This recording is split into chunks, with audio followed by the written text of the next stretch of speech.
Panibagong barko ng China ang umaaligid malapit sa dagat na sakop ng Zambales. Tila ipinalit ito sa tinaguriang monster ship na malapit na ngayon sa Bajo de Masinloc. Nasa frontline ng balitang yan si Ria Fernandez. January 4 na monitor ang China Coast Guard 5901 o ang tinaguriang monster ship malapit sa Capones Island ng Zambales. Makalipas lang ang 2 linggo, isa pang barko ng China ang namataang paikot-ikot sa ating EEZ. Mamataan ng Philippine Coast Guard ang bagong China Coast Guard Vessel 3304 sa loob ng ating exclusive economic zone malapit sa Zambales. Yan ay habang unti-unting palayo ang naunang China Coast Guard Vessel 5901 sa lugar na mas kilala bilang monster ship.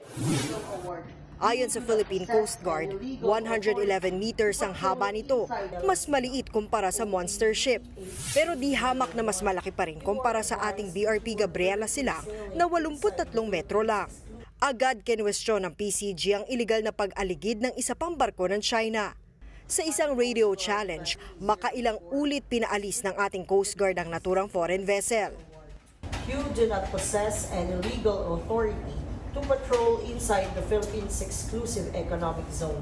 You are directed to depart immediately and notify us of your intentions.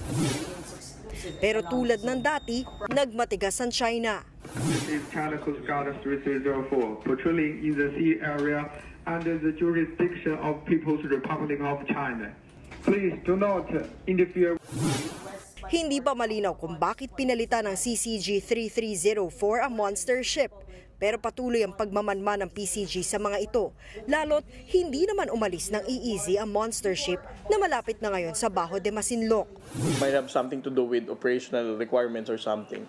But the mere fact na mayroon pa ring China Coast Guard na pumalit kay monster ship, isa lang ang ibig sabihin nito. The People's Republic of China blatantly violates international law. At hindi talaga nila nirespeto ang United Nations Convention of the Law of the Sea. Hindi raw magsasawa ang Philippine Coast Guard na idaan sa mapayapang paraan ang pagpapaalis sa mga barko ng China. Nagbabalita mula sa frontline, Ria Fernandez, News 5.